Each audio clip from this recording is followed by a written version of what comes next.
సంఖ్యామానం వర్గాల ధర్మాలు rule 7. Question ఒకసారి చూద్దాం. 1947 స్క్వేర్ 1945 స్క్వేర్. ఓకే, రెండు వరుస బేసి సంఖ్యల వర్గాల భేదం. ఓకే, దీనిచే భాగించబడుతుంది. ఆప్షన్లు 5, 6, 7, 8 అని ఇచ్చాడు. సో వీటిని మనం క్యాలిక్యులేట్ చేసి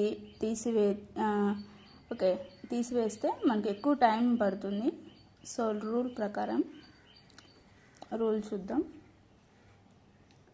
రెండు వరుస బేసి సంఖ్యల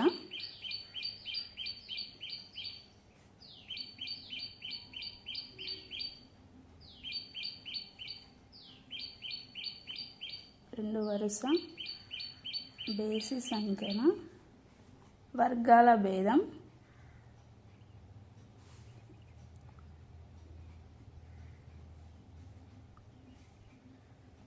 ఎనిమిదిచే నిశ్శేషంగా భాగించబడుతుంది.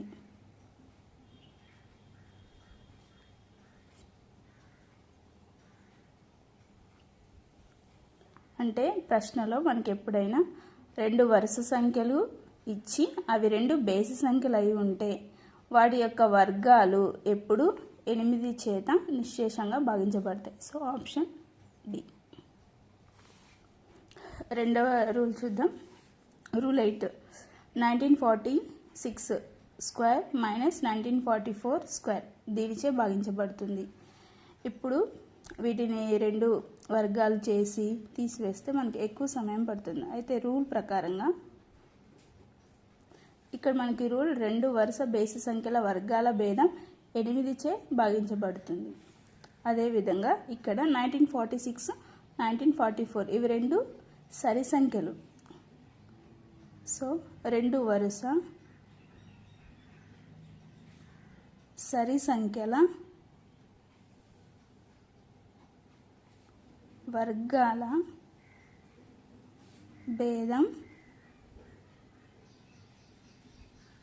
4చే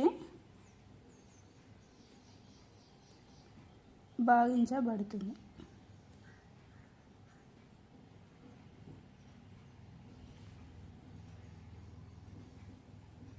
ఇది రూల్. రెండు సరి సంఖ్యలే, వరుస సరి సంఖ్యలు, వాటి వర్గాల భేదం అనేది ఎల్లప్పుడూ 4చే నిశ్శేషంగా భాగించబడుతుంది. Option A. ఇలా రూల్ ప్రకారంగా మనం సింపుల్గా ఆన్సర్ పెట్టచ్చు. సంఖ్యామానం వర్గాల ధర్మాలు రూల్ 9. ఇచ్చిన ప్రశ్నలో ఒక సంఖ్య వర్గం ఇచ్చి -1 చేయమన్నారు. తర్వాత ఇది దేని చేత నిశ్శేషంగా భాగించబడుతుంది. ఆప్షన్స్ ఈ విధంగా ఇచ్చారు. సో వీటిని మనం క్యాలిక్యులేట్ చేయడానికి ఎక్కువ టైం పడుతుంది. బట్ రూల్ ప్రకారంగా ఒకసారి దీని ఫార్మేట్ చూద్దాము. ప్రశ్న ఇదంతా ఒక నెంబర్ n అనుకుంటే n స్క్వేర్ -1. సో n² -1 ఫార్మేట్లో ఉంది. ఇప్పుడు ఈ n అనేది సరి సంఖ్య బేస్ సంఖ్య అని చూస్తే 7 చివరి ఒకట్ల స్థానంలో 7 కాబట్టి అది ఖచ్చితంగా బేస్ సంఖ్య అవుతుంది. కాబట్టి n ఒక బేసి సంఖ్య అయితే n² -1 ఫార్మేట్లో ఉంటే n ఒక బేస్ సంఖ్య అయ్యి n² -1 రూపంలో ఉంటే అది 8 చేత భాగించబడుతుంది. Rule. So according to the rule option C is the correct answer. సంఖ్యామానం వర్గాల ధర్మాలు రూల్ 10. ప్రశ్న 2019 × 2021 వీటికి ఎంత కలిపితే అది సంపూర్ణ వర్గం అవుతుంది.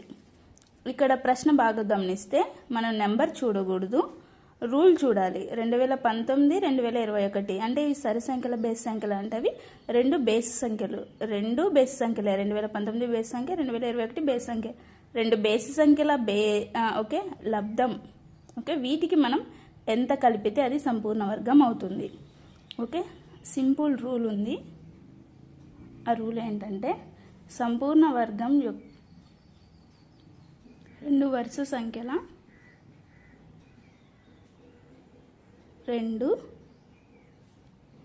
వరుస సంఖ్యల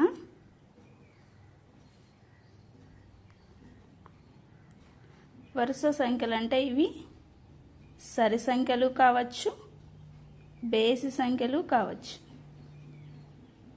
ఓకే, వీటి లబ్ధానికి ఒకటి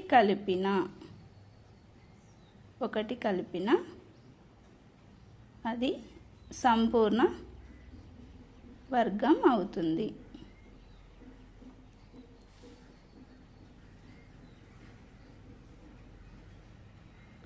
వెరీ సింపుల్ రూల్. రెండు వరుస సంఖ్యలు, అవి సరి సంఖ్యలన్నా కావచ్చు, బేస్ సంఖ్యలన్నా కావచ్చు, అవి వరుసగా ఉండాలి. లబ్ధం అంటే ఇంటూ చేస్తూ ఉండాలి. అప్పుడు వాటికి ఒకటి కలిపితే అది సంపూర్ణ వర్గం అవుతుంది.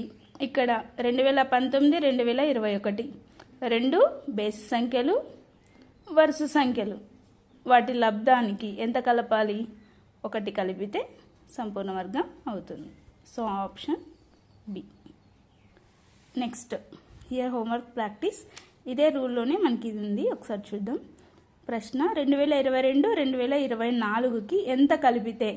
ప్రశ్నలో చూస్తే 2022 అంటే సరి సంఖ్య, 2024 అంటే సరి సంఖ్య. సో 22, 24 వరుస సరి సంఖ్యలు, రెండు వరుస సరి సంఖ్యలు. ఓకే, సరి సంఖ్యలు. లబ్ధానికి ఎంత కలిపితే అది సంపూర్ణ వర్గం అవుతుందంటే ఇక్కడ కూడా ఒకటి. Option C. ఓకే.